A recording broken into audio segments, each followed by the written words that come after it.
My name is Marlin Adams, and I've been teaching here at Gordon College for a very long time, for 23 years. I'm still teaching painting and some more advanced classes. I want to do just a basic demonstration in charcoal.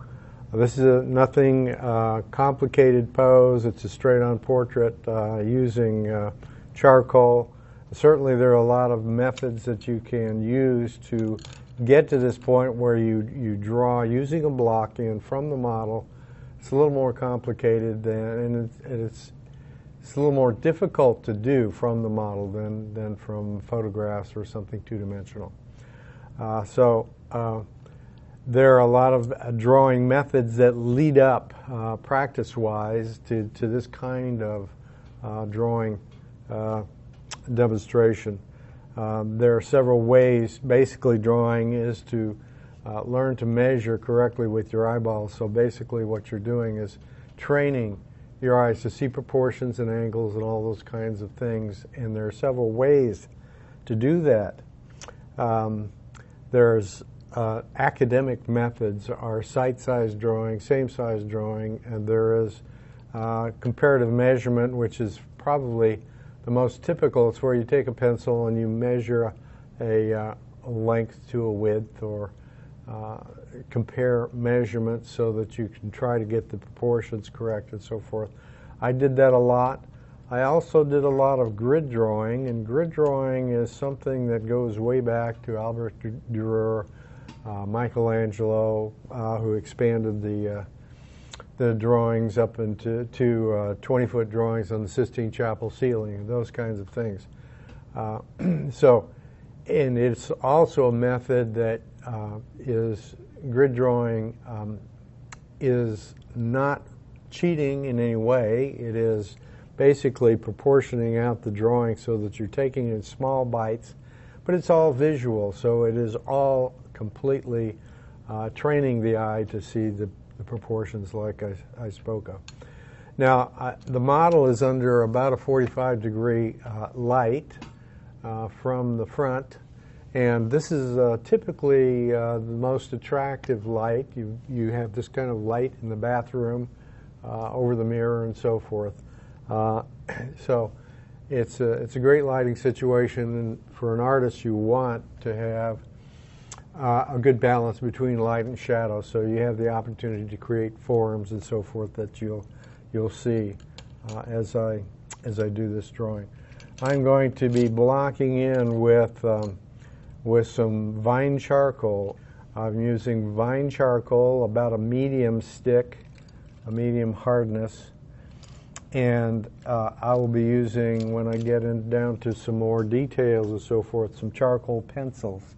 Charcoal has about 5 different kinds of charcoal. There's vine, there's pencils, there's compressed charcoal, there's powdered charcoal, and so forth, so that you can really get a good variety. And there's all kinds of techniques to use. This one is fairly straightforward. So I'm going to do a block in. And a block in is really nothing more than, again, you're using strokes that look almost like you're chopping something out of a block of wood, so that you get the proportions and you get them rather quickly.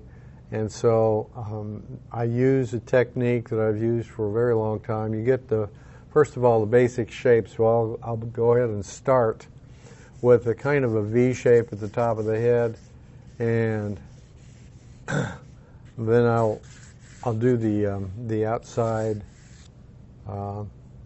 dimensions of the head and the hair, and just get that shape, and all I'm doing. Now, when you begin, you certainly probably do stuff like transfer a certain angle, and you can just transfer it right to your drawing and so forth. But after you've done it a long time, you do a lot of that stuff automatically, so it becomes more of a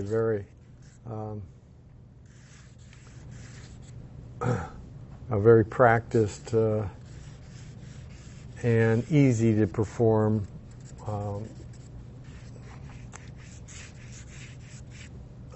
technique.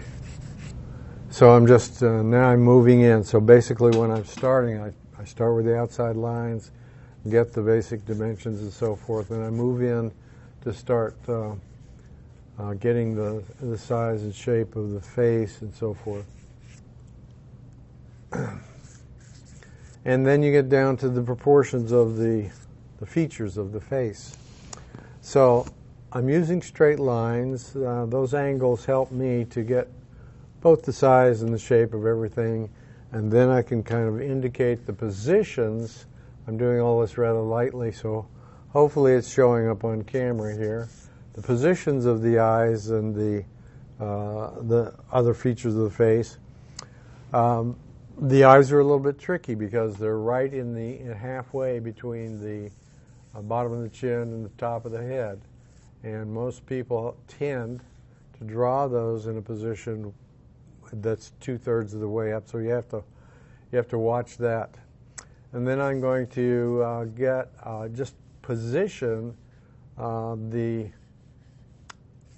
end of the nose with a V shape, and I'm using V shapes to get all this done,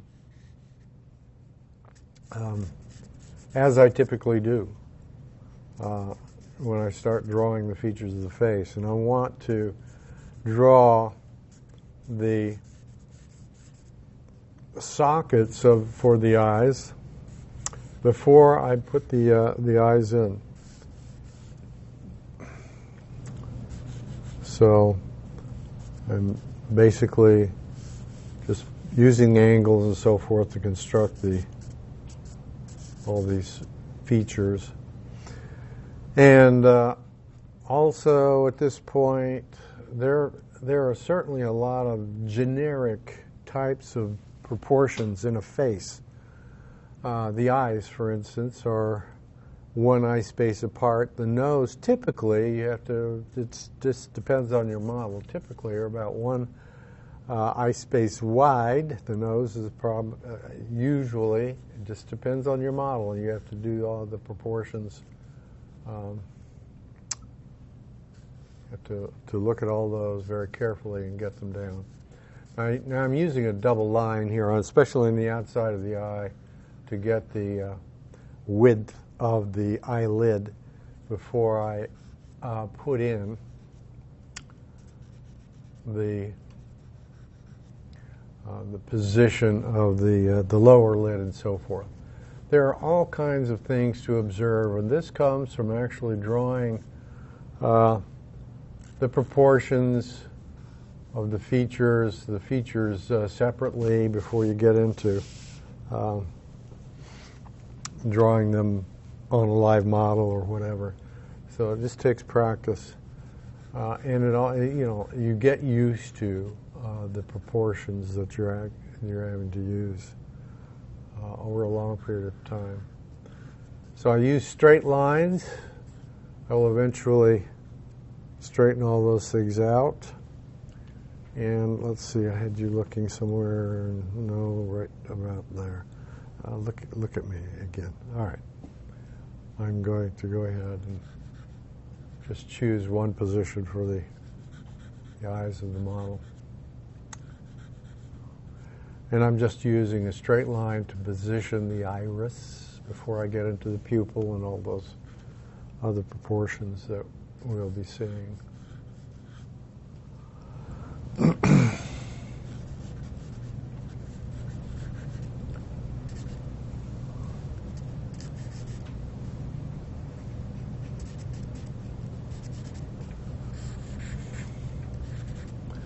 Now, initially, I will be talking a lot. When it gets to modeling and so forth, I may slow down the dialogue to do some very close observation and so forth. And I'll slow down the whole process of talking to you and the camera.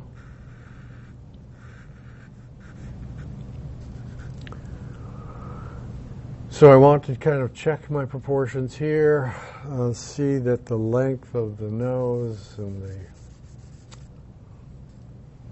is approximately right before I go ahead and put in the position of the mouth. Now, what if you do a lot of drawing, you'll get used to the typical proportions, and that helps you to actually judge when they're just a little bit off of the typical proportions. Generally speaking, the mouth, the ends of the mouth are right below, if you have a straight-on view, pretty close in this particular drawing. So the mouth will be right underneath the iris, so forth. So the spaces are fairly typical. I start with the philtrum. This little V shape right there comes down from the septum of the nose to the top of the lip, and get that proportion, and then I simply measure the proportions, looking at both the shape and the widths as I'm doing this. And the lower lip in this case will come, and it's very typical, the lower lip is shorter, but it's also vertically, it's a little bit wider. And that's a very typical proportion. Again, you have to look at your models and so forth. So once I have these located, I'm going to bring this line of the brow.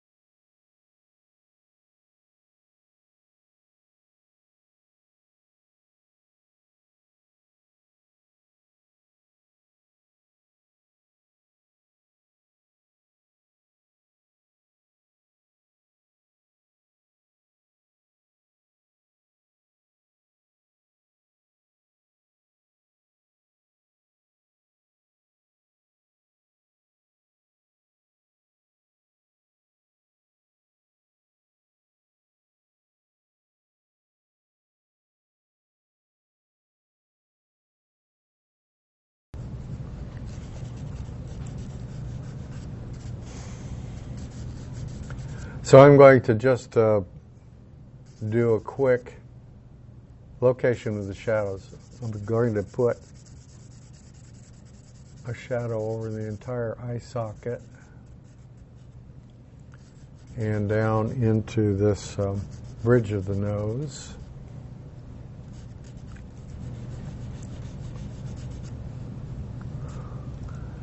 And a little bit down the sides of the eyes and so forth. This is all helps me to do all the location that I typically do in a drawing.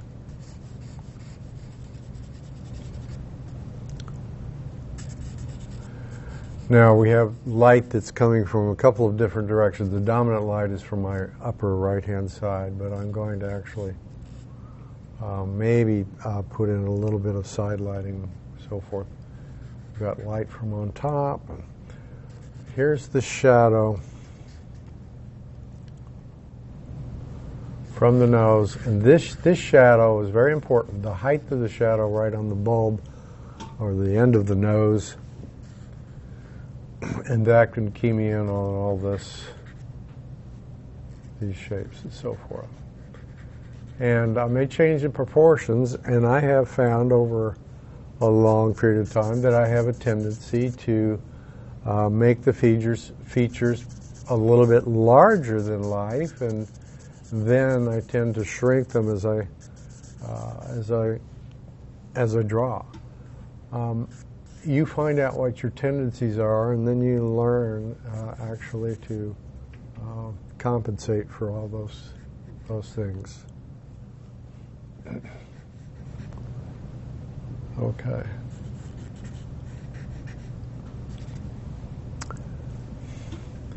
There's this shadow underneath the nose, comes across this dip, which is, it's called the philtrum. And it comes away from the nose, away from that major light source.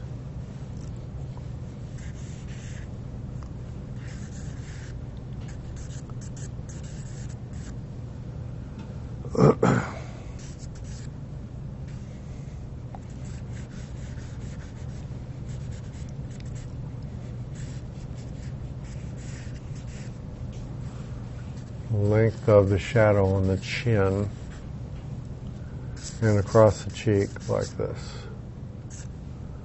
Then all this will come down. All right. I'm going to begin getting into some detail. I'm going to solidify some of these dimensions just because you work lightly to begin with to get positions arranged, and then you can darken the features, and I can actually darken that entire shadow and the one that I see surrounding the mouth and the shape of the shadow underneath the chin and so forth. We will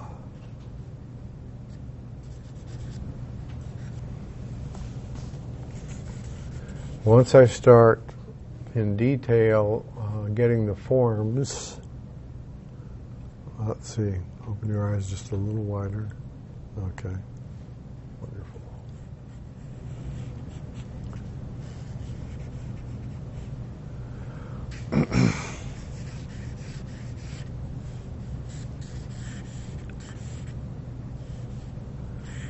Charcoal is very erasable. It's a kind of what we call a fugitive type of material because you can wipe it out pretty quickly until it's fixed, spray fixed. You have to do the same thing with pastels and pencil and, of course, charcoal. Line of the shadow coming down from the neck, the muscle, and part of the neck right there. And it'll come outward like this.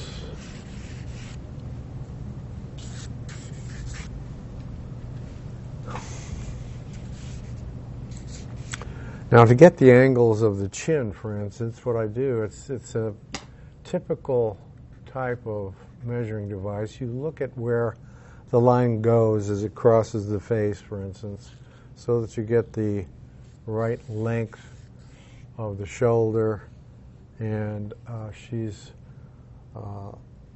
leaning a little bit, so on the right hand side it will be much higher, and I'm going to get this hair coming in here. Okay, so what I'm going to do now is to actually get into modeling the eyeballs. I like to begin with the eyes. They're the most important part of the face. The face, the most important part of the body, attracts the most attention and so forth. And so I'm going to get into drawing and modeling these details, and it will change rather rapidly. So I'm going to do this left hand, her right eye,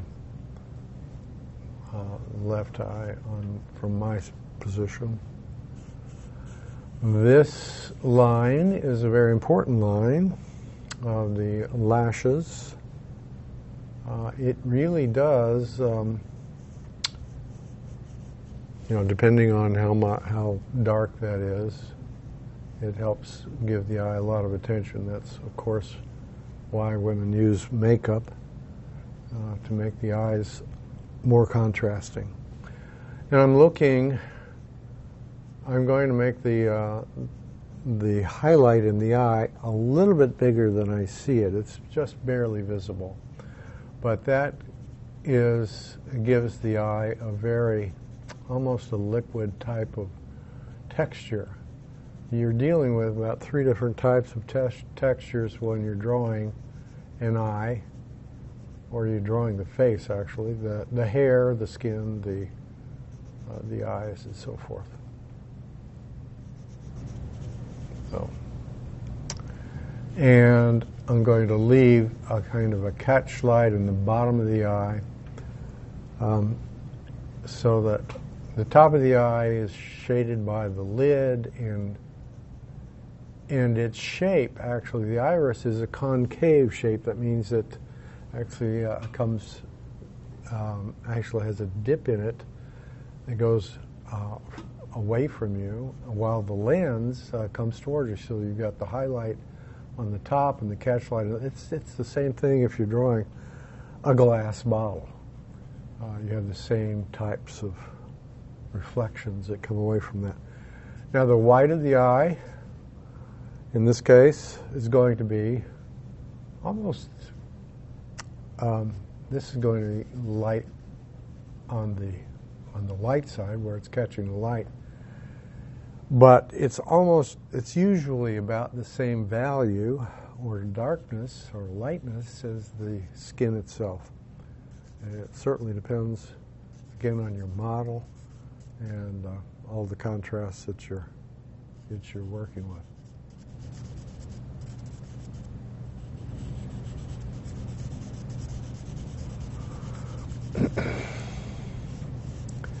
Now, there are lots of tools that various artists use to actually get the modeling to work on a drawing.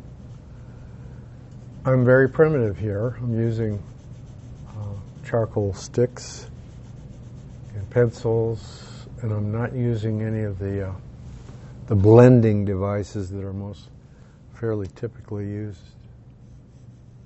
I use my finger, and it works quite well, so no need to get overly complicated.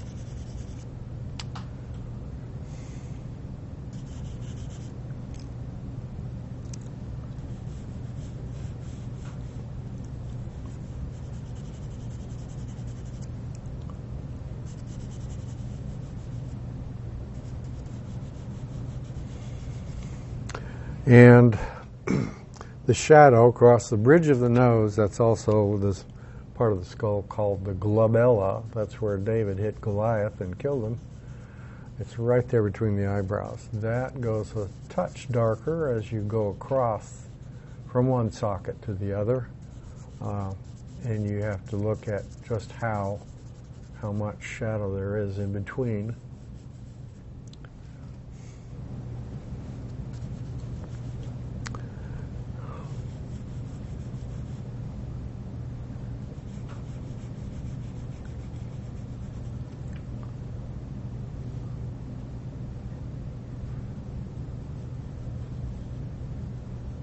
If I wanted to, I generally sort of draw from the top to the bottom.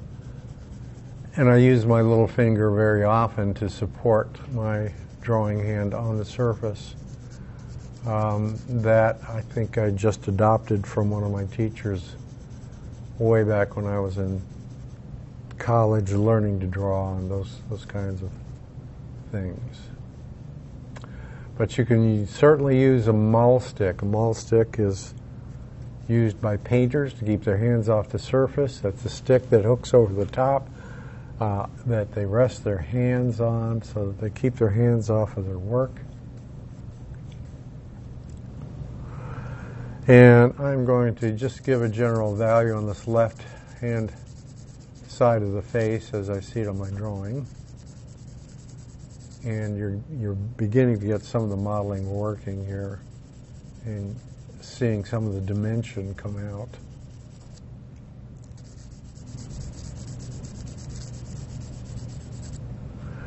And down the left-hand side of the nose, you'll have a touch of what's called a core shadow. And you really have to get acquainted with the parts of modeling a form. You have the highlight, the halftone, the core shadow, the reflected light.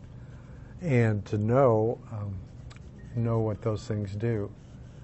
There are people who naturally have a concept of form and what the light does when it falls across a form. Others have to be shown and told, but you have to practice that so that you get used to forming those kinds of nuances, I suppose, of the shapes that come across the face. And eventually, once you know about how to do that, then you can actually emphasize them a bit, and that gives some more dimension to your work and so forth. I do that when I'm painting.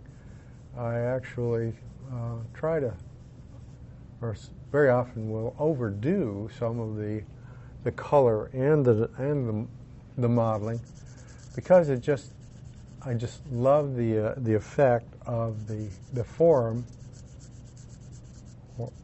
actually looking like it's coming off the surface at you.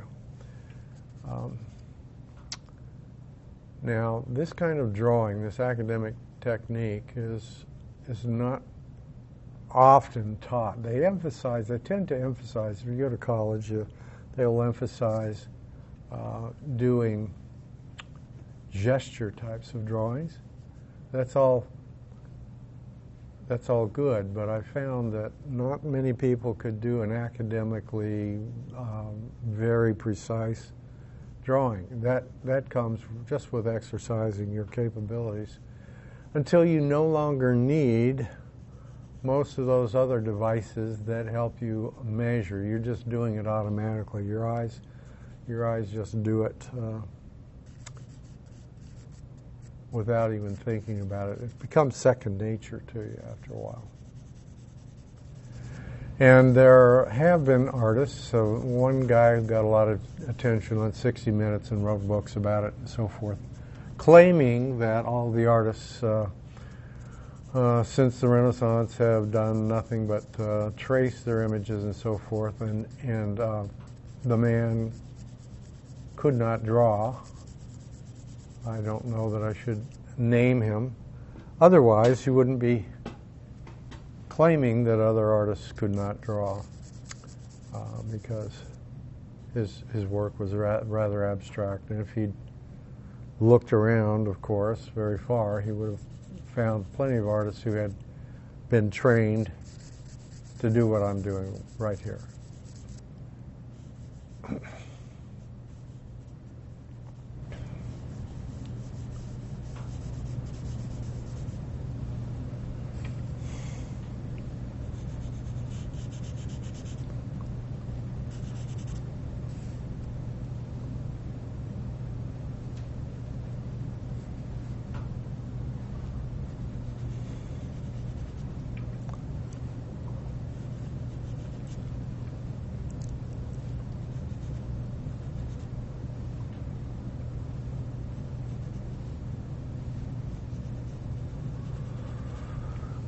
All right, I'm just looking over some of these, the values, trying to get them in the right proportion and so forth at this point. And once I model all this, then I'll begin to actually come out with the lighter highlights, and that will give the whole thing much more dimension. I'm working on a toned surface. This is a gray piece of paper. It's actually Strathmore drawing paper. It's a rather smooth surface, and that has to do with what's called tooth. All you really have to know about drawing surfaces is the amount of texture that you have on the surface. A very textured surface produces a rather soft line. It's kind of interesting because it only hits the highlights and actually doesn't get the whole line onto the surface as you drag the instrument across it. So it makes a very soft line. When you have a smooth surface, the whole line sticks to the surface there. And it becomes much more precise. Same thing if you're painting on canvas. The rougher the canvas, the more impressionistic the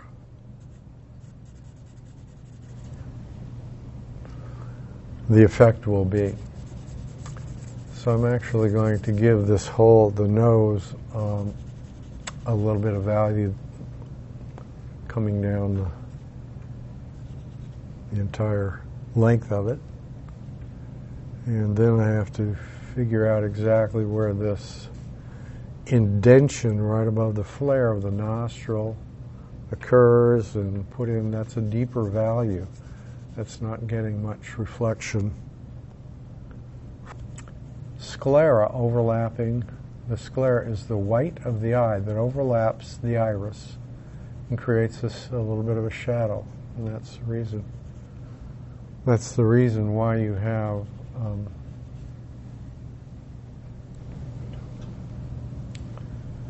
the ring around the iris. Again, this line of the lashes, very important. It gives kind of the glamorous effect of the eyes. And it's really the modeling around the eyes that is perhaps even more important than in the eyes itself, because it gives form to the bone structure. And this shadow underneath the eye is very important.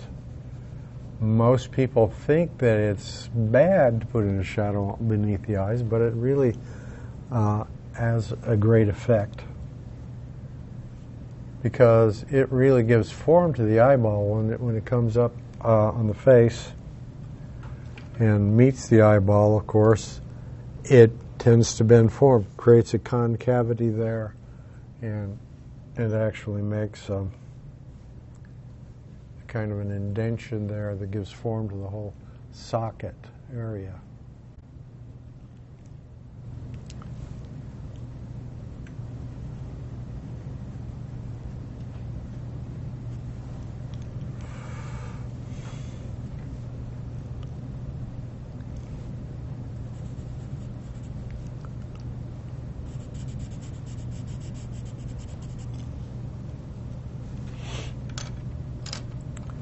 And of course, when you sit down with a model and all that, it's nice to be prepared with a bunch of pencils so that you don't have to stop and sharpen something during the process of drawing.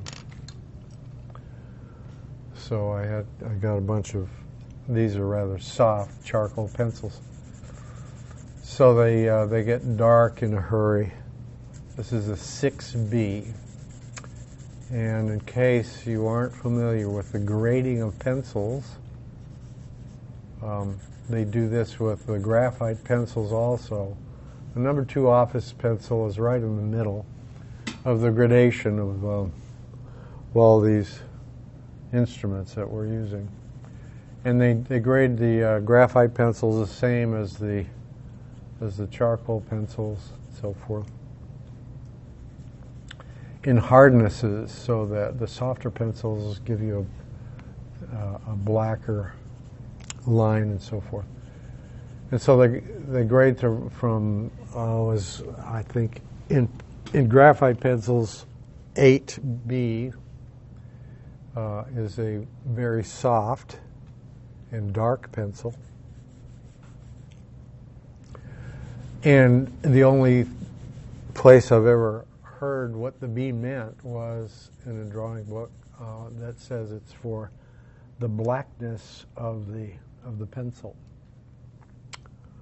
So, and then of course the H's on the other hand are hard pencils, and I never really use many of the H's. Maybe a 3H occasionally when I want to get a very light value. Value is the lightness and darkness of a color, or in this case we're using black and white, which is nothing but value.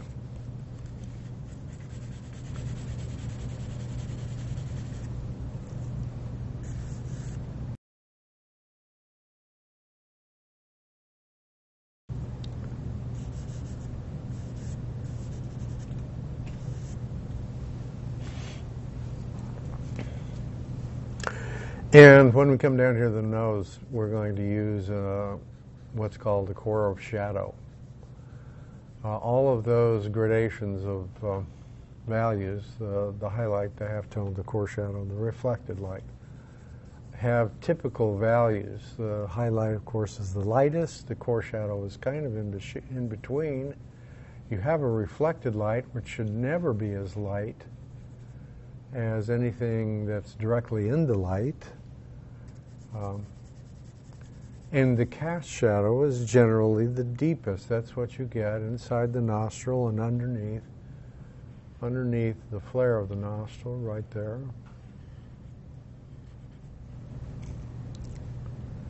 And a little bit of cast shadow there on the underneath the right nostril. All of this, you can see it goes dark. But I know that it's there, and I can actually put a little bit more, perhaps, core shadow than I see. But I don't want to overdo anything to make it look unnatural.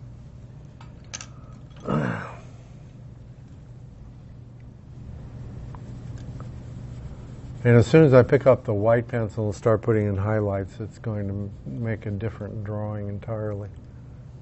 It'll be pretty amazing.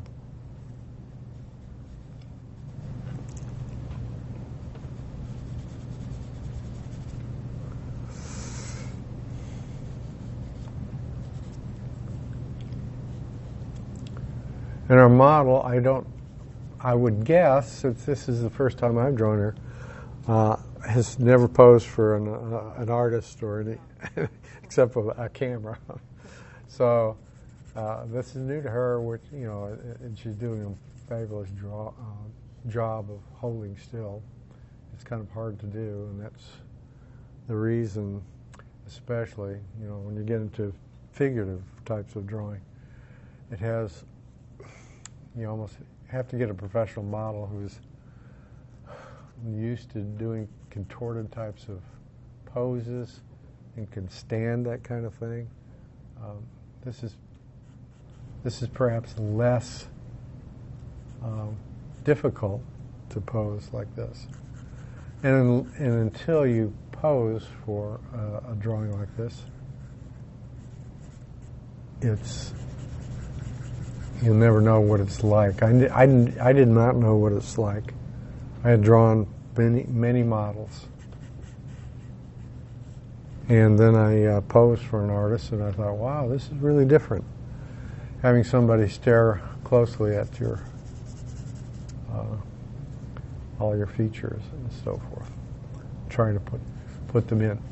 But drawing is also something that forces a person to look more closely than perhaps they've looked before.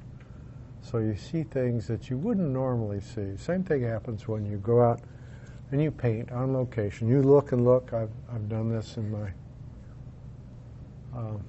painting career, when going out to find a landscape, and you want to find the perfect painted landscape, the thing that's already painted in front of you. All you have to do is sit there and transfer the image from what's in front of you to the canvas, and voila, it's all finished, and take it home and sell it and make all this money.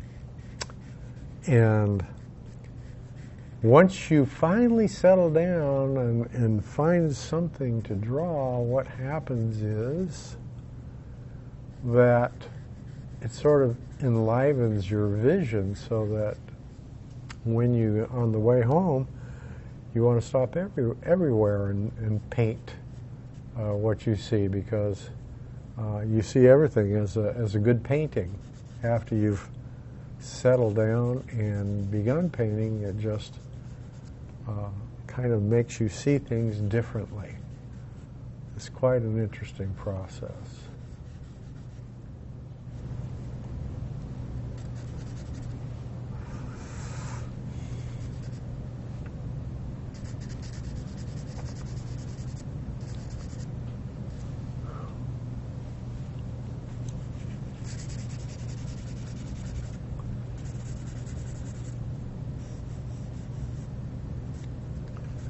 Now, normally, and I should ask the model, if she needs a break, because sometimes you get stiff just sitting there. She's got a straightforward pose. You don't need a break. You do? Okay. So we'll stop. We'll take a short break, and we'll come back and start.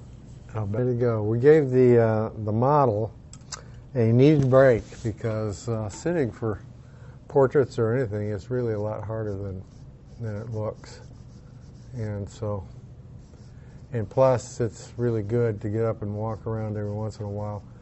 Even my painting students, to sit too long is bad both for your health, and if you're sitting in front of your picture you don't see, or you might you have to get up and back up and look at your work from different angles to see if you've made any mistakes or whatever, so that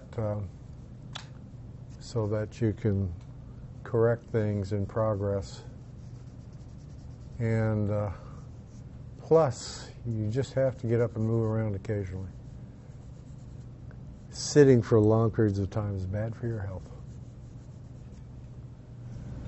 And particularly if you sit for a long time, you have to exercise those glute muscles. You can actually do that by just isometrics, just tension in that area to keep from getting too sore. Now I'm still just modeling the form in the dark values. I may, at this point, just for the fun of it, let's see, I'm going to turn the model just a wee bit this, and this is a good pose. The hardest pose to do from life is a 3/4, because any kind of variance will change the portrait a great deal. So this is nearly straight on, so it's not that difficult of a pose. And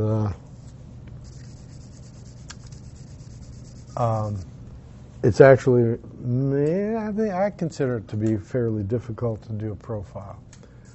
You really have to be accurate on all the curves of the face from the side. So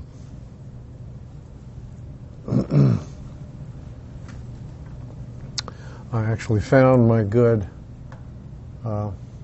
kneaded rubber eraser during the break, sitting on the floor, and that's the one, that's my best one. I don't ever recall throwing away a kneaded eraser. You can, even if you've used them for a long period of time, they stay good.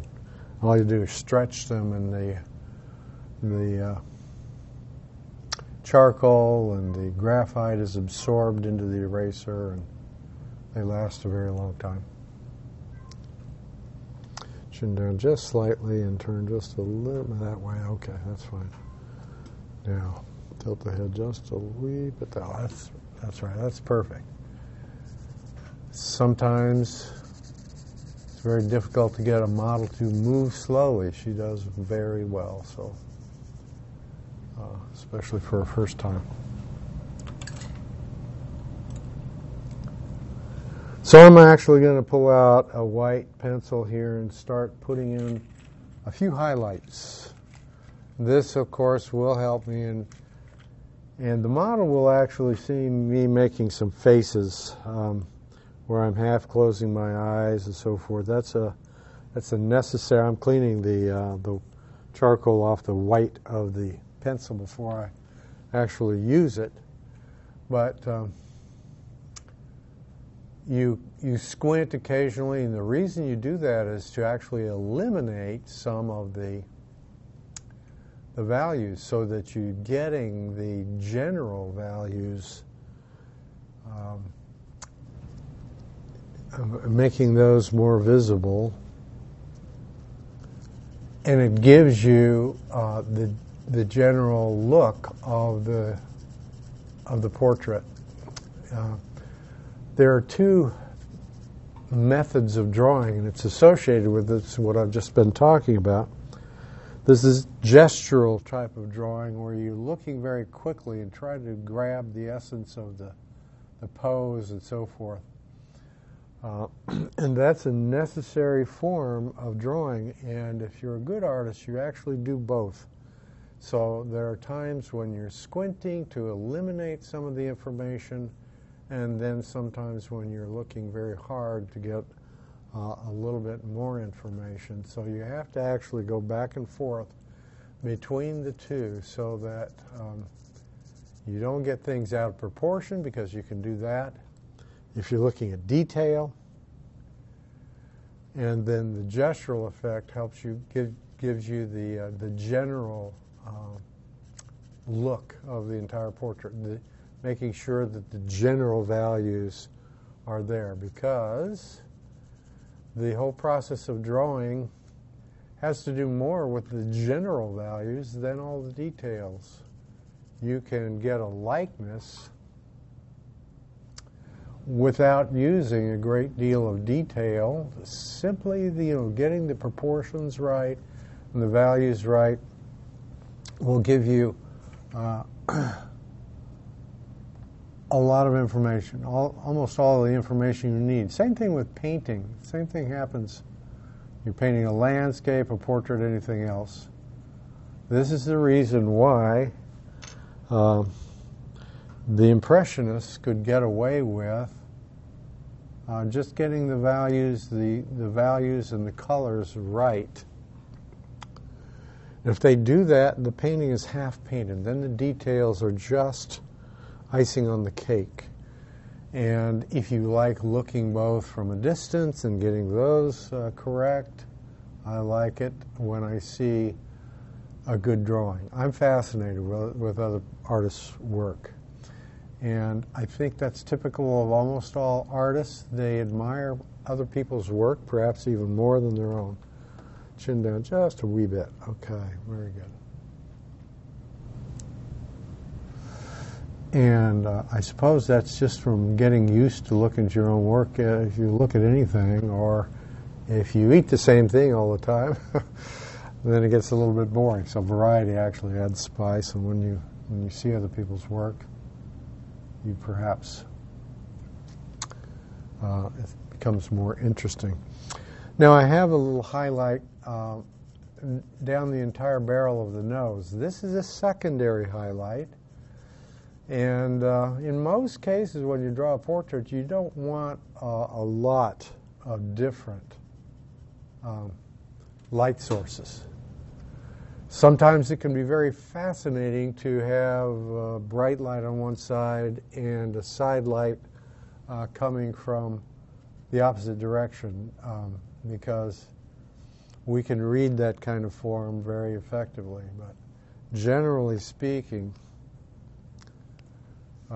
when we have a one source highlight, it gives us almost all the information that we need.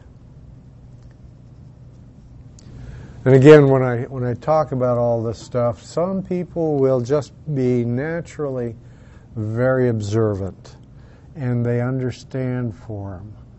And then the reason why an art teacher is more like a coach is because all I'm doing is coming along and I'm telling you what to look at. Because in reality, the subject is the teacher, because it has all the information up there, and I'm just telling I'm just telling people what to look at in the process of drawing and so forth. And so that's very instructive.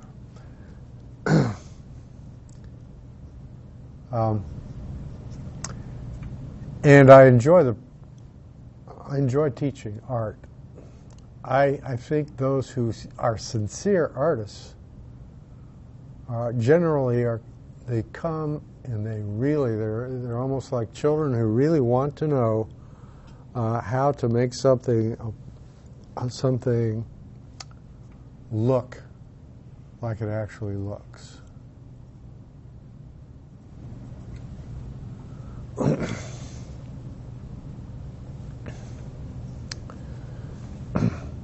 And so you just have to do a lot of hard observation. Chin down just a wee bit, a little bit more. There, that's good.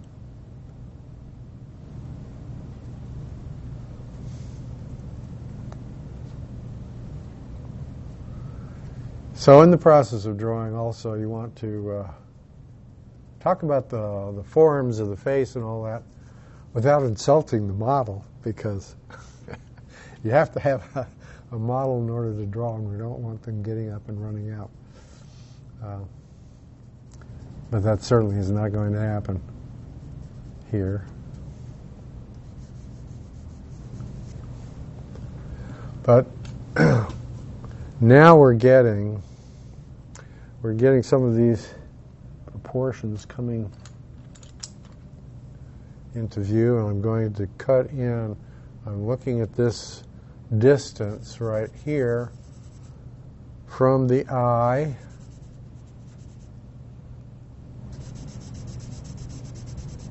out to the edge of the face. Now, as I said when I started, you're actually getting the proportions of the outside, working into the center and locating the features, and then you're moving outward again. That gives you another opportunity to make sure you've got everything in the right place. So so you start from the outside and move inward, and then you go from the inside again and reestablish as you move outward, and you're looking all the time to make sure you got everything located correctly. Okay. And the magic of art, this is the reason we do it. It's to actually make something that perhaps looks real. I suppose I've always been interested in image making, and there are those, of course, who don't care. But I contend that most people really want to be able to do what I'm doing right here, and so with practice you can do that. You can learn all the measurements and so forth. But it's interesting that those who do abstraction likely have not been academically trained to do the detail and get all the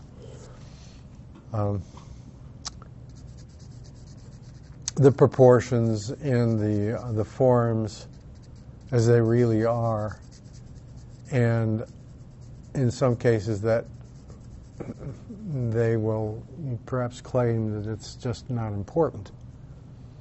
And I think maybe sometimes that's a little bit of a defense mechanism. But if you learn to draw really well, it gives you a full vocabulary of ability so that you can really do anything you want to do. Okay?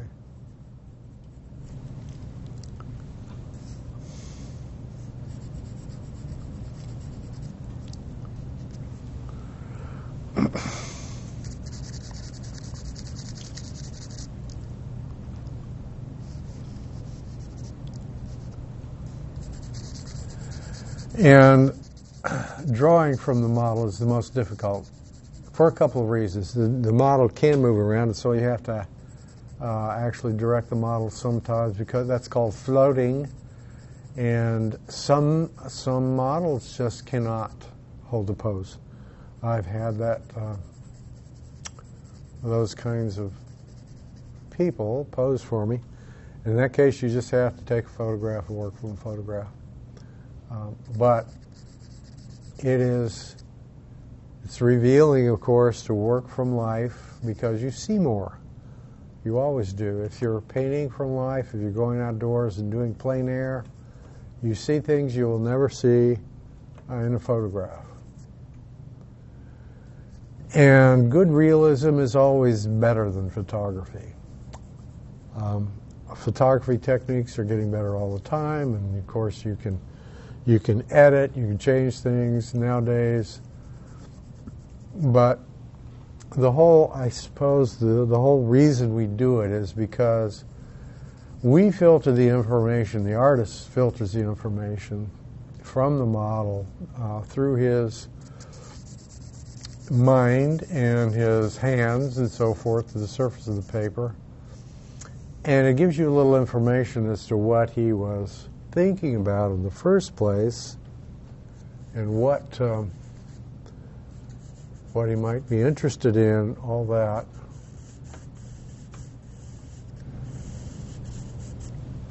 And you can have so many artists paint the same thing and they will all turn out differently because their personalities, their techniques are all different. The camera, of course, is much more perhaps objective. The reason we do it, I think, is to involve the personality of the artist, the sitter, and the whole process, the mental process of drawing like we're doing here.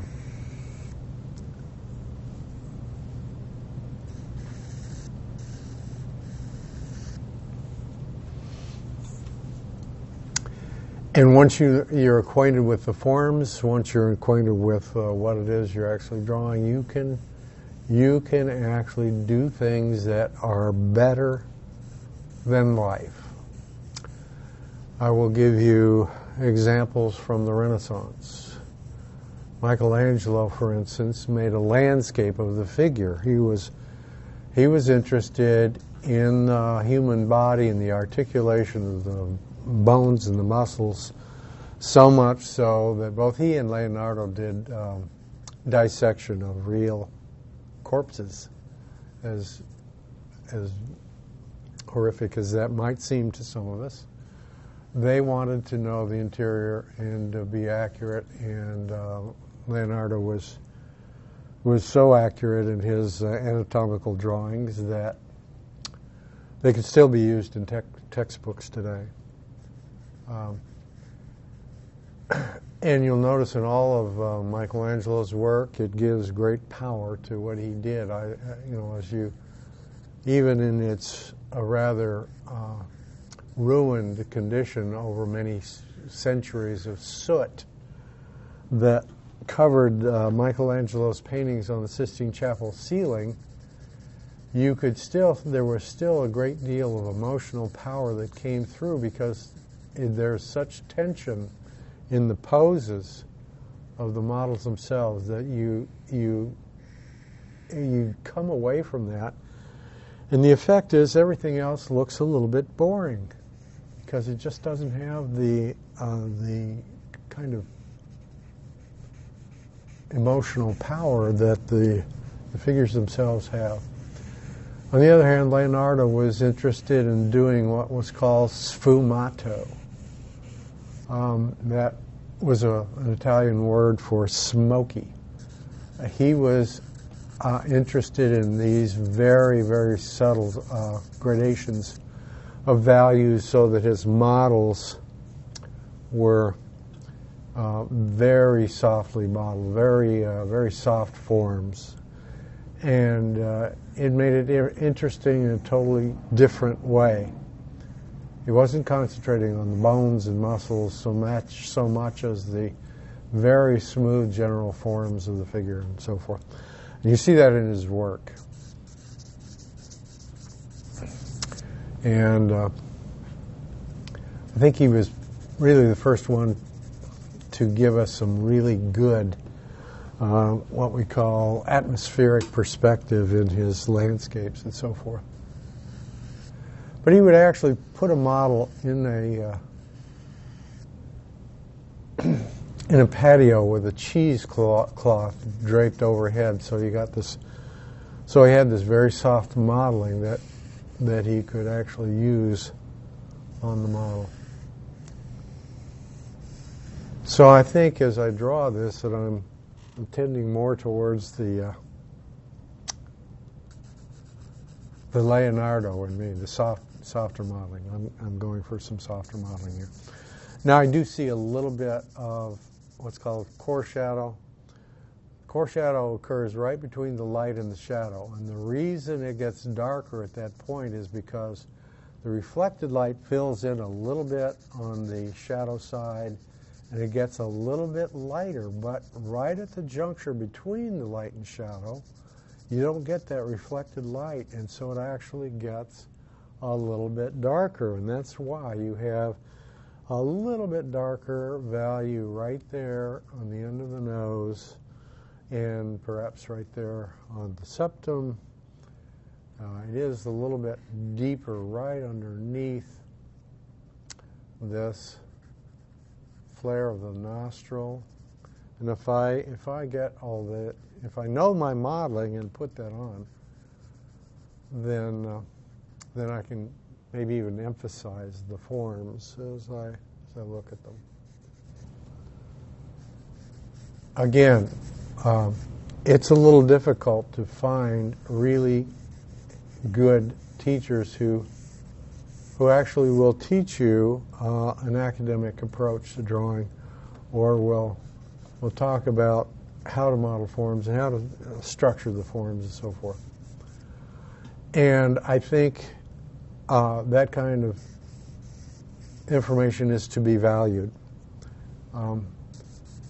because there are not a lot of people who do it so much anymore. I think a lot of modernists rely perhaps too much on photographs. So it is really good to be trained to draw from life and to paint from life. And those who do it the best, I could go into a long art history lesson. But one of the greatest innovations in art was the Impressionist movement, because in about 1840, they actually invented the collapsible metal paint tube. That enabled the Impressionists to go outside. My instrument was guiding the line for a little bit there, which was an innovation, because they were able to go out and look at the landscape and paint from life and get the colors perhaps more accurately than they ever had in the past. The practices of the past, of course, number one, before 1840, when Winsor & Newton became the first company to actually manufacture paints, the artist had to go dig up his own paints in the garden. Michelangelo must have been, digging in the Rose Garden at the Vatican to find different colored clays for what he used on the Sistine Chapel ceiling. It must have been a very difficult. This is why they were considered to be alchemists during that period of time, similar to doctors, because these were the people who were doing all the paint mixing and the oil mixing way back during that era, in order to get the colors they wanted. And then they tried to train their apprentices. Back then, this was typical in all of the guilds. If you were learning to do a lifelong position of some kind, you were apprenticed at about the age of 12, and you learned. People didn't live that long during that period of time, so you started young to learn how to be productive and so forth. So you were apprenticed at a very young age. And Michelangelo, of course, was apprenticed about the age of 12 and never spent much time at all at home, because his mother, Francesca, died shortly after she fell from a horse while she was pregnant with Michelangelo, and he was sent to a stonecutter's village in Settignano. And he actually said that to a wet nurse, so that he could be nourished as a young baby. So he said that he learned to sculpt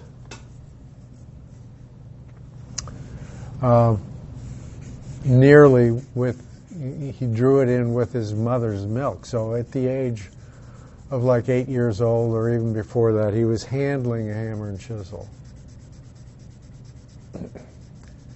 And he was sent home for a very short time, and then he had a friend who was apprenticed in Florence to an artist by the name of Ghirlandaio, who was a fresco painter. And he joined the guild and learned how to mix colors and so forth. Then at the age of 14, there weren't very many sculptors at that time. Donatello had died. He was not only one of the Ninja Turtles, but he was actually an early Renaissance sculptor. And so there weren't any good sculptors, and so this guy, let's see, his name was, I'll remember it in a moment, but he opened a sculpture studio on the grounds of the Medici home in Florence. Lorenzo de' Medici was called the Magnificent. He was a very tactful person. He knew how to handle the very difficult Florentines. They would demonstrate. They were politically very active, and they fought with each other typically.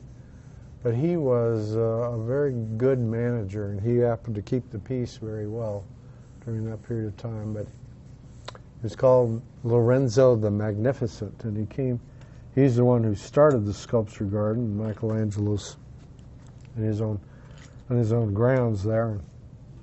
He came by one day and he saw the 14-year-old Michelangelo had sculpted the head of a fawn. And he commented that an old fawn, like the one Michelangelo had done, shouldn't have such a fine set of teeth as Michelangelo had sculpted. So by the time he came back around, Michelangelo had knocked out a couple of teeth. And I think when Lorenzo was not only amused, he actually went in and wrote a letter to Michelangelo's father telling him that he would pay Michelangelo's father a certain amount of money if Michelangelo could come and live in the Medici Palace with Lorenzo and his group of scholars that he had gathered together. And that was, I think, very interesting to us.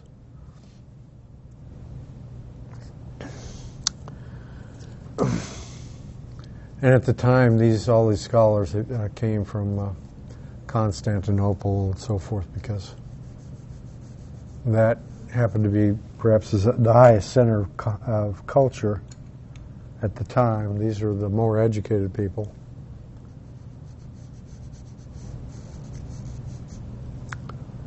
Constantinople, which is now Istanbul.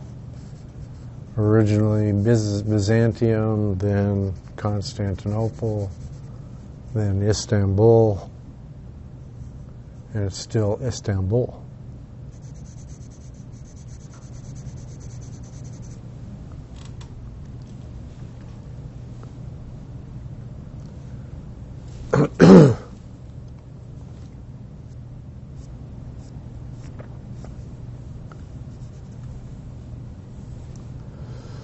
I'm going to raise her right eyebrow, the left here.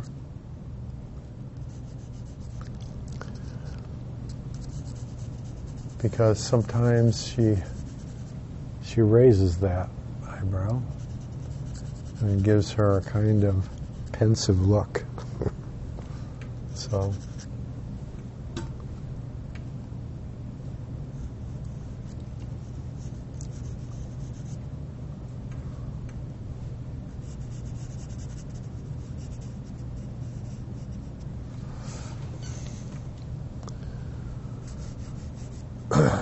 So all that art history was meant to indicate that we actually, as artists, communicate something in the way we interpret what we look at and we draw. And I suppose that's always been somewhat fascinating to me, the power to do that as an artist.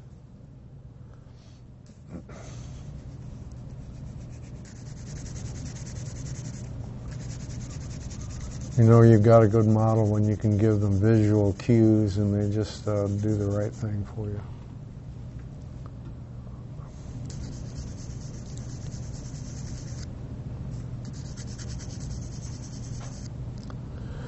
So now, let's see, I'm going to go ahead and I'm going to lay all of this chin that's in shadow. I'm going to just lay a value over that. Go back to my thin piece of, this is perhaps the one I was using.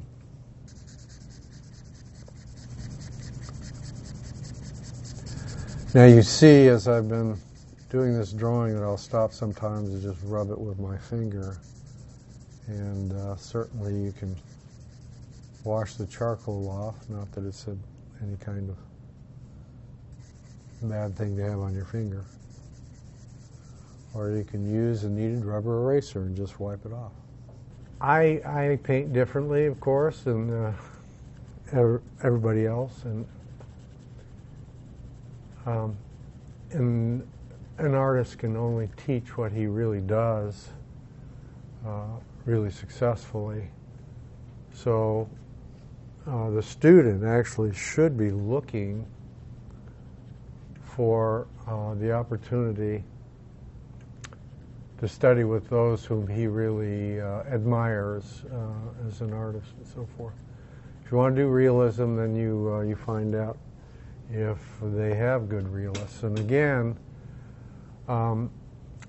realism can do both. It can sensitize you to design practices. Michelangelo said, if you know how to draw the figure, you know all there is to know about design. I don't know really if that's, but if you know the scientific background of why, the Fibonacci sequence, the golden section, if you've never heard of those things, you should look those things up online. People actually use those videos and the science behind it to actually prove that there is a God. And once you actually see those and understand that everything is related together, you find this proportion, the Fibonacci sequence, which is closely related to the golden section, which the Greeks discovered. You find that all of creation is related together, and we as people, as individuals, have the same sensitivity. That proportion, this 1 to 1.618, is almost in everything you see around you, and people are unconscious of it. They don't know about it. You go to the grocery store and pick up a piece of broccoli, and you see this spiral curve that's repeated, the same thing in a piece of cauliflower. And what it teaches you is amazing. A pine cone, a daisy, all the flowers, the proportions of the human body, all have this same proportion. It's found everywhere. And then fractal images were discovered in the 70s. And we find that fractals actually reveal more difficult, because it takes computers to actually build fractals, which is actually taking some kind of a geometric form or even a formula of some kind and iterating or repeating it over and over again, and it builds forms that are found everywhere in nature. And we discovered from that you can take a piece of something and study it very carefully and learn what the entire thing is like. You can take a plant out of the forest or a piece of forest in the trees. If you study that, and then you can actually get the pattern of what the whole forest is like, because those patterns are repeated over and over again, and they're using that in movie making, and of course in art, because it certainly becomes an art principle later on. But all this is very revealing. Not a whole lot of people know about that. It is very difficult, once you know about all that, to not realize that there has to be some higher intelligence who put all this stuff together, because it's too organized. We walk around every day in an earth that is beautiful to us because apparently it fits a pattern that was used by our creator, or whoever put all this stuff together. I don't care what your beliefs might be in terms of a higher intelligence. You know after a while that there has to be one. What's fascinating to me is that to say that because you can't understand something, it cannot be or cannot exist, is to say that you know everything, and it's like declaring that if you can't understand it, it just can't possibly be. It can't possibly be. It's like, we call a miracle something that we can't understand, that is a phenomenon that we just don't comprehend it, perhaps. But to say that it doesn't exist because you don't understand it is to say that you know everything already, and of course that is a highly pretentious thing to declare. But literally, when you say that because you can't comprehend something, it can't be possible, you're declaring yourself as the highest intelligence that exists. This is why the whole philosophy of atheism just does not work. Because it's very obvious that we can't understand our own capabilities. We can walk down a hallway without running into the walls, and we can't even comprehend the functions of the human body that we own and that we're given the privilege of operating here while we're here on the earth. And the whole, so this is, to me, it's very fascinating. Teach students about this kind of thing, things that they never knew were actually around them and that are so much connected together that it's just unbelievable. And it all appeals to our aesthetic principles as well as whoever created everything. So there's got to be some relationship and some purpose to all this act of creation. It is so deliberate, and so that it can't be just last for just a short time and be done away. There's too much effort into this whole act of creation. And artists are in the same business, because literally creation is an organization or reorganization of materials that already exist. So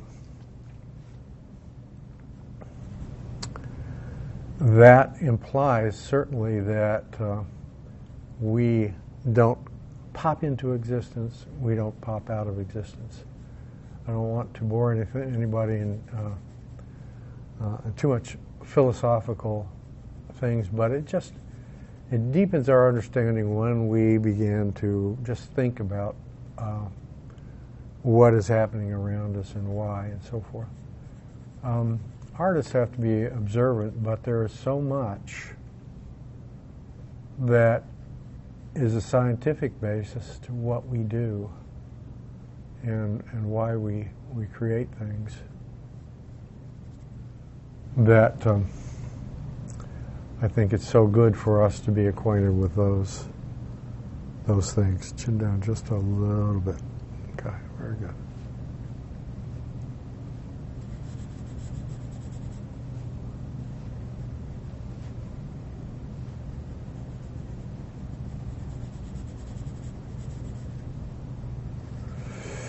And what do we do art for? Certainly, as I suggested, it's an act of creation. But otherwise, what are we doing on terra firma? We're feeding our faces, and so many of us just get involved in that we ignore perhaps things that are deeper and should be more obvious to us. As we try to think about the reason we're here in the first place.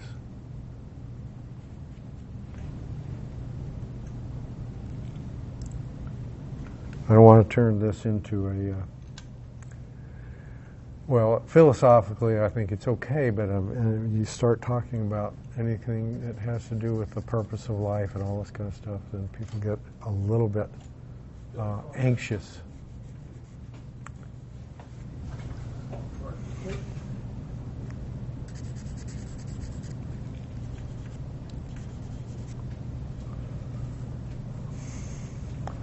But I think the whole process is fascinating. Life itself is fascinating if we stop and think.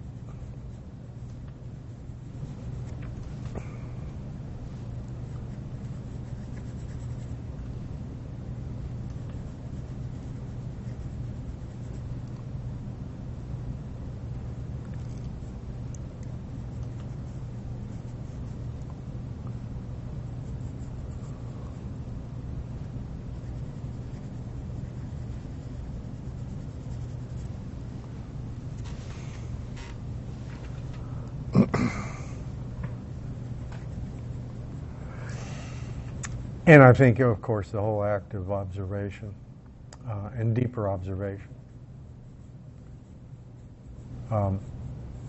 is so fascinating. Some people live on a surface level, and I think we all tend to do that unless we're forced to actually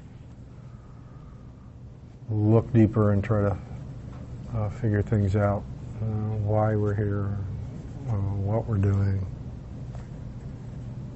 And as soon as that deeper observation kicks in, of course, life can be much more fascinating, much more reasonable to us.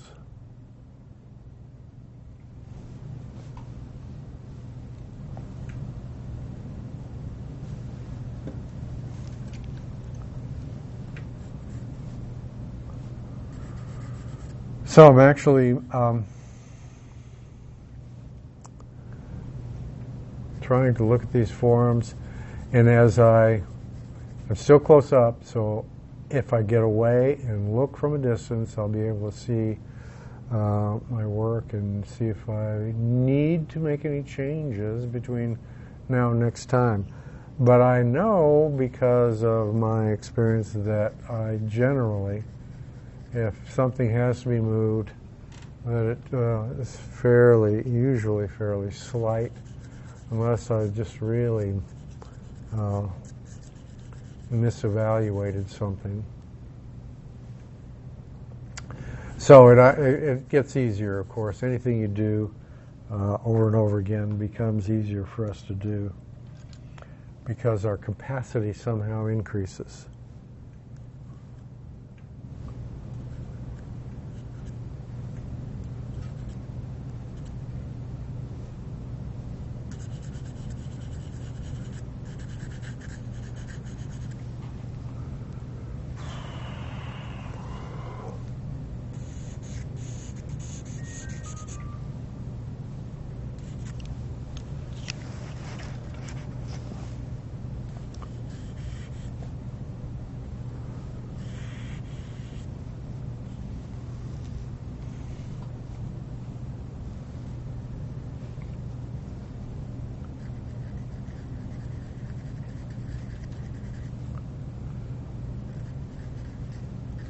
So I enjoyed this process of talking about art and trying to evaluate the purpose of it all, because it's a creative process, and some people, of course, will look at it and say that, you know, there is no overall purpose in what we're doing, or there's no standard, perhaps, of criticism. It's you just do what you do because you want to do it. And to a certain extent, that's true. And I think it's kind of a process of self-discovery. What you tend to like, and by the way that you draw and all that.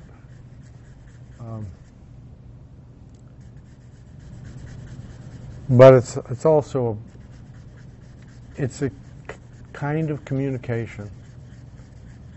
And anytime we actually start thinking about communicating and how it's done and so forth, I think there's a lot of very fascinating things to think about in the process. For instance, communication is built upon just a common understanding of what sounds and symbols represent. And that's just, and it is so easy to confuse or not to think thoroughly about whether or not a person is receiving the thought that you intend to give when you talk about something. So it's fascinating. Most of the time we're successful. Very often I can get directions confused, or maybe my mind might even reinterpret something that somebody said through the filter of my mind that actually changes it to some degree. And so successful communication is, you know, it's an extremely difficult thing.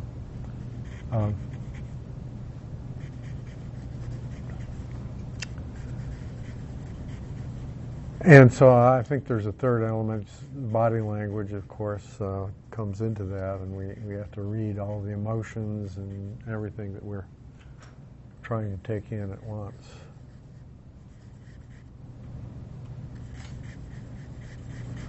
And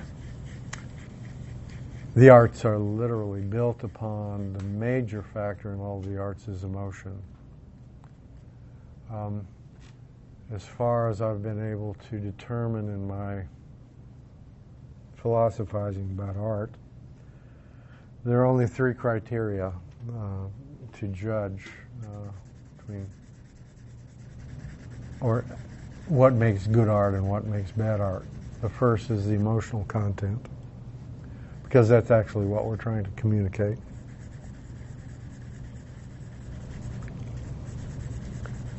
The second is the aesthetics of it. That means the eloquence factor and how to make the presentation received well by those we intend to communicate with.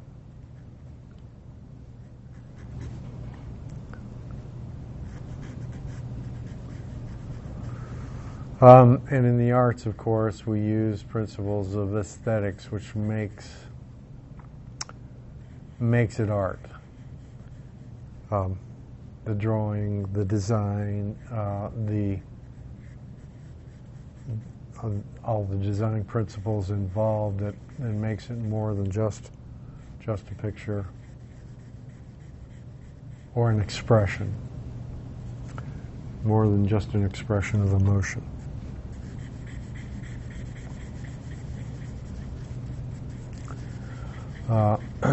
The third aspect is originality. It's interesting because we have to have so much in common in order for us to communicate. We have to understand that certain of us feel the same things as we try to communicate. But then to be able to communicate it somehow differently and with the ability to make people interested in what we're trying to communicate makes the art more interesting. So we call that originality. So aesthetics, emotion, aesthetics, and originality, those are all involved in any good definition of what art really is. Those have to be taken into consideration. And it's interesting to me if we try to include too much in a definition, then the definition itself becomes less definitive. For instance, things that are happening in our society today, if too many things are included in the word marriage, the original meaning dissipates.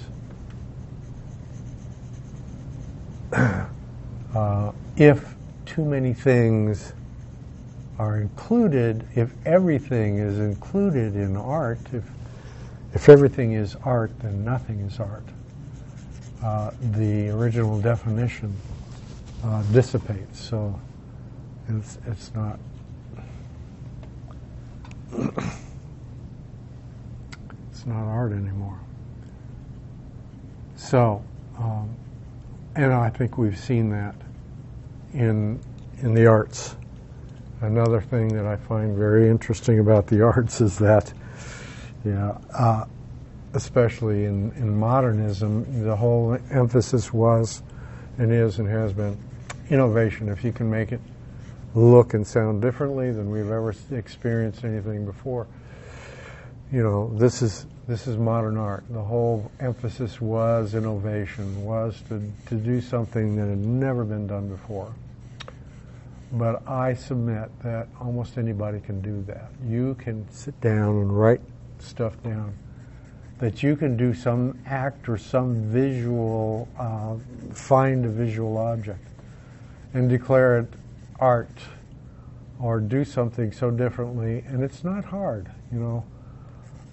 Picasso's putting a handlebar on top of a bicycle seat was supposedly declared an act of genius. But I think, and of course anybody can go out and find things and assemble them and make it a shape of an animal or something like that. And I think Picasso, by virtue of his reputation, somehow he was always in the news. It's like being a movie star, you are considered a genius simply by being who you are, supposedly, without having to actually do something that's tremendously exceptional. It's interesting. For instance, modernism, actually, it can be argued whether or not it really started with the Impressionists in 1860 or with the Post-Impressionists, which I think is really more the transition into modern art than Impressionism was, because they were concentrating not on the subject matter. They changed the subject matter. They changed from actually depending on subject matter to more psychological basis for their arts. And there are lots of very interesting artists and beautiful designs and composition that came out of the Impressionists, Post-Impressionists, and so forth. But then what happens, and I think this is the sorrowful part of what happens in the modern movement, is that aesthetics gets left behind. So we no longer concentrate as much on making the presentation beautiful, but just plain different. And then it becomes boring. And I've noticed how quickly I can go to a museum and find the room where all the modernists are displayed with canvases that have broad colors and stuff on them that is just not interesting, not entertaining to me. And I can walk through and say, okay, let's go on to the next room until I find something that is really beautifully executed and really grabs my attention. Because unless we actually do use the aesthetics that we have inside of us and that are really all around us and that we should be aware of in the Fibonacci sequence, the golden section, all that stuff. And unless we really use aesthetics and are somewhat oriented to what beauty really is, then it becomes a sort of nonsense, a kind of pseudo-intellectuality. And I think that is rampant in the arts. People do things and then declare that their understanding of what they're doing is higher than everybody else's. So if you don't understand it, that means that you're not quite on their intellectual level. And that is a deception, a pure deception. I believe that good and beautiful art can be appreciated even by those who are not trained, simply because they have inside them this capability of recognizing what beautiful space relationships are, what good, beautiful color relationships are, and that are built into them.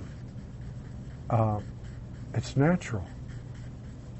And it's around us. It's in nature and so forth. We have to be aware of what beauty is and so forth. So, again, I think art and various other things can be intellectualized to the point where they actually become stupid. Over-intellectualized to the point of stupidity.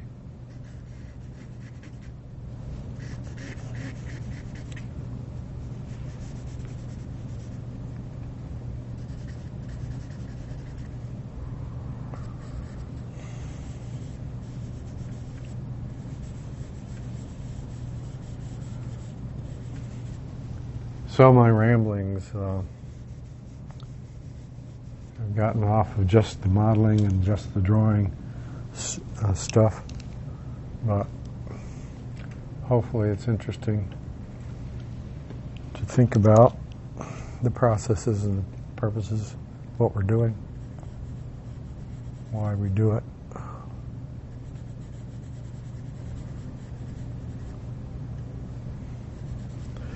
I'm going to take my white pencil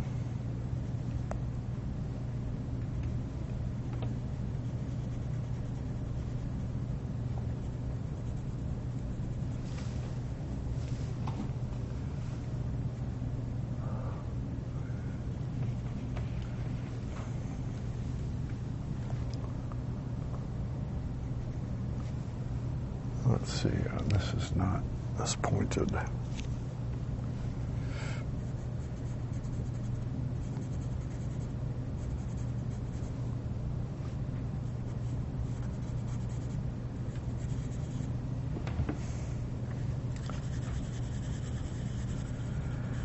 So I know that the model is uncomfortable. If you've sat for a long period of time, you'll know what that is eventually like.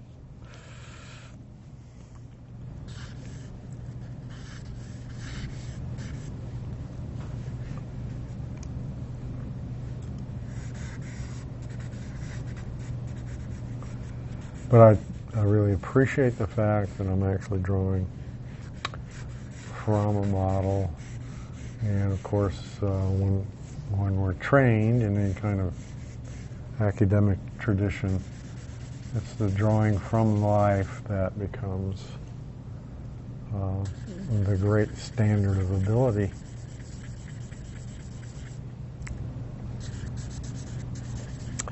And certainly we could talk about the tradition and where it comes from drawing from life, and where the academic standard came from and so forth. It's all It's all very interesting to see the transitions in art history and history itself, and how everything relates together.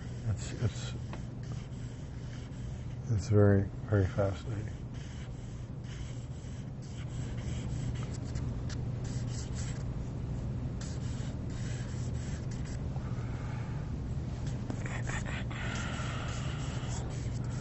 So I think at this point I'm going to stop, and I wish that I knew exactly what was on the students' minds. I'm sure there's questions that you might have, or maybe even you're seeing something that I'm not in this picture, but hopefully I will see it also.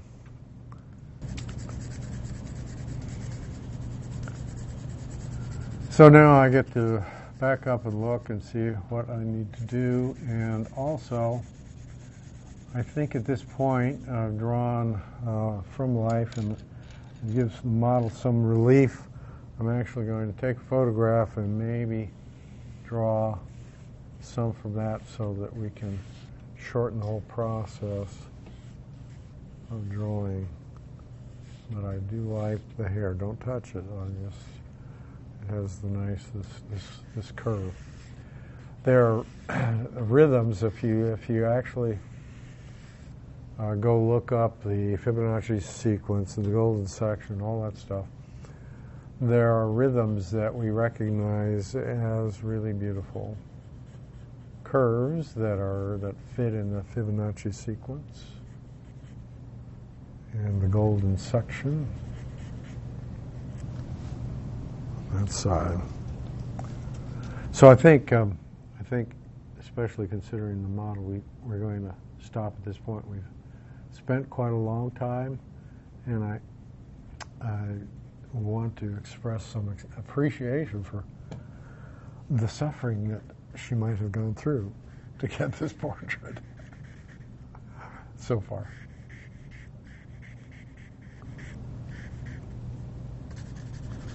And we'll work on it. Especially, I like there's certain things you want when you draw. You want certain rhythms and lines and so forth to make a nice and interesting drawing, and the value changes and so forth being in the right place and all that. So I'm going to try and wrap this up as quickly as possible.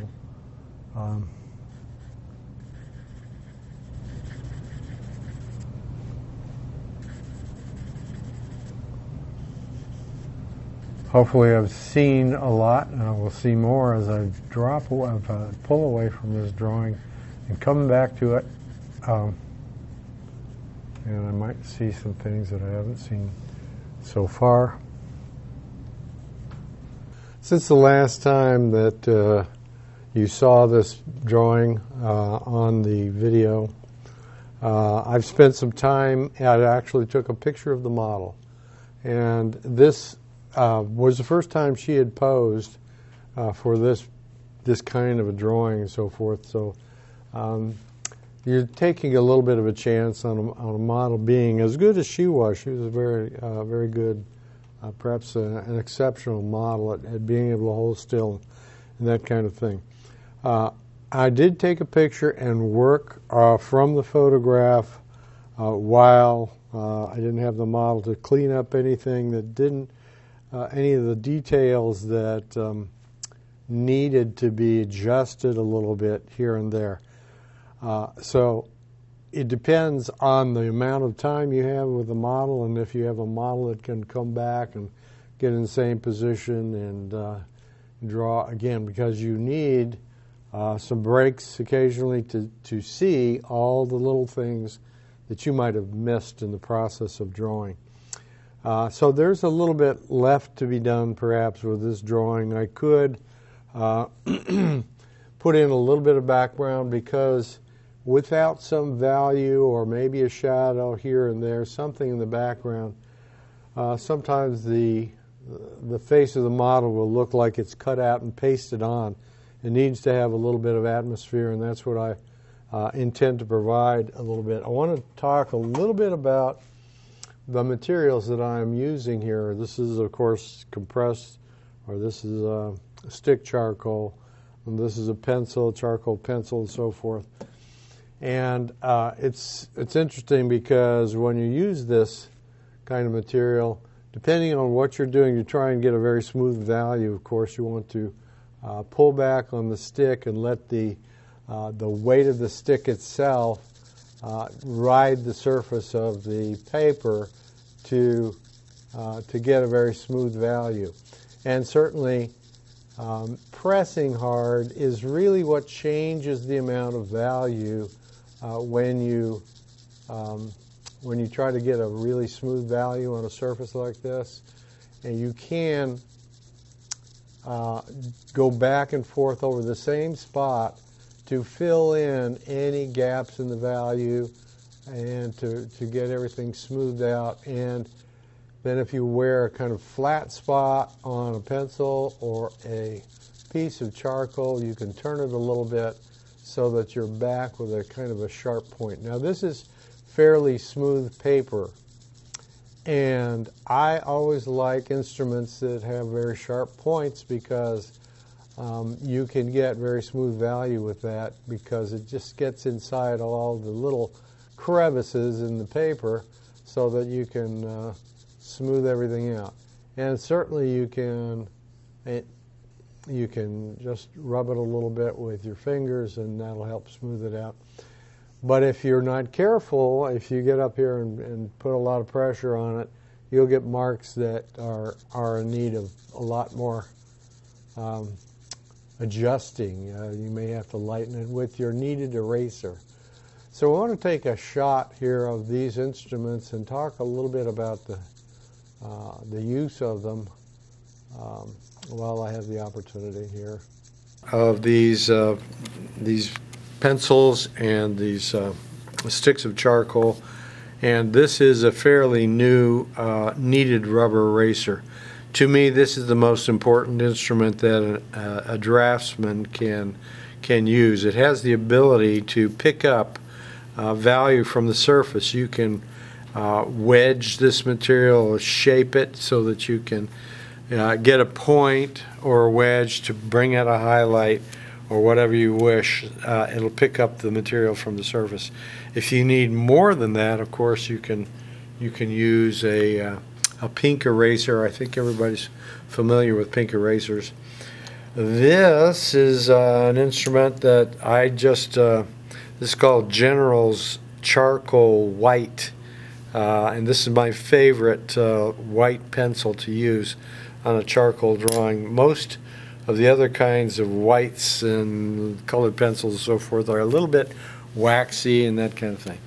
Of course, these are graded charcoal pencils, and I normally have several 6B pencils. They get very dark, and a couple of 2Bs, maybe a 4B, whatever, to get into detail and to smooth out various values.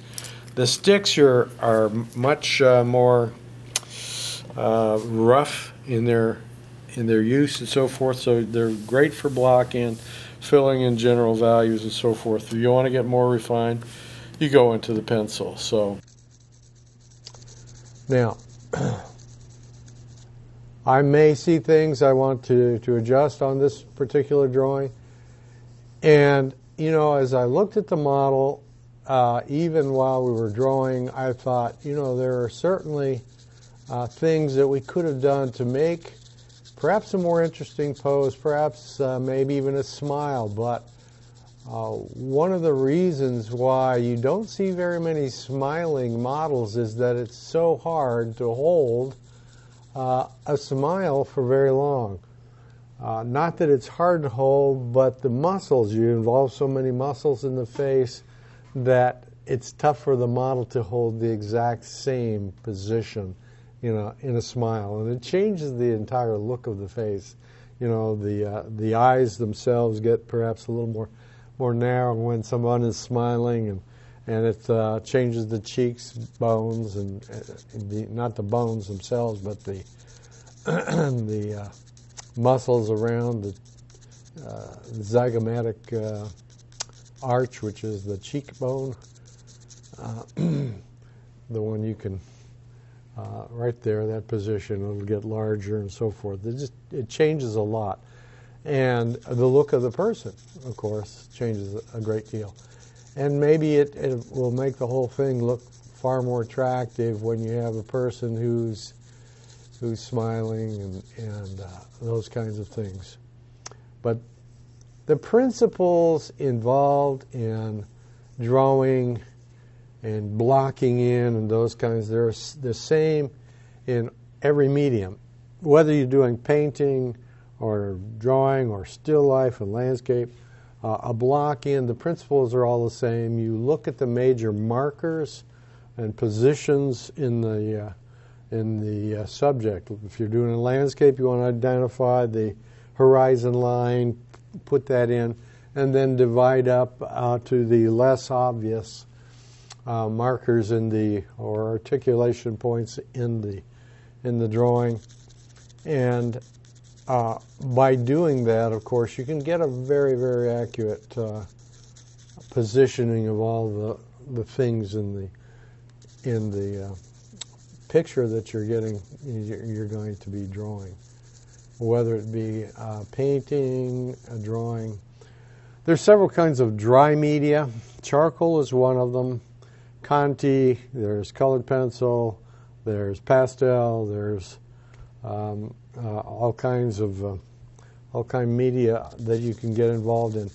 And certainly I might like to do a demonstration, for instance, in Conti. Conti, generally when you hear the word Conti, it is involved with these very reddish or sanguine types of colors that you might see, like the old masters, Michelangelo, Leonardo da Vinci and so forth, used these what were called red chalks back in those days to do drawings and so forth. And certainly you can work with that kind of material. I love their drawings, and especially their understanding of the anatomy and the rhythms of the figure and the portrait and all that you see in their work. And very often I love drawings almost as much, or perhaps in some cases more. They have their own charm to them and their own rhythm and their own even the strokes that add to the textures of the surface are attractive in many ways. And it is as an indication of an artist's ability to actually draw well, things that you don't see perhaps in a painting that's so polished that the drawing or the draftsmanship behind it has all been somewhat covered up in the end product. So with that, I'll go ahead and maybe put in some more details with this particular drawing, and then we'll perhaps do another demonstration where we get something that is maybe more ambitious with the pose and maybe a different kind of medium to work with. There are so many that are, and even the ways you can do charcoal are so varied. They're just fantastic. It's a fantastic medium to work with. So with that, I thank you for watching. It's been a pleasure to try and teach you. And if we get the chance to meet, certainly I have enjoyed the whole process of teaching in the past. Thank you very much.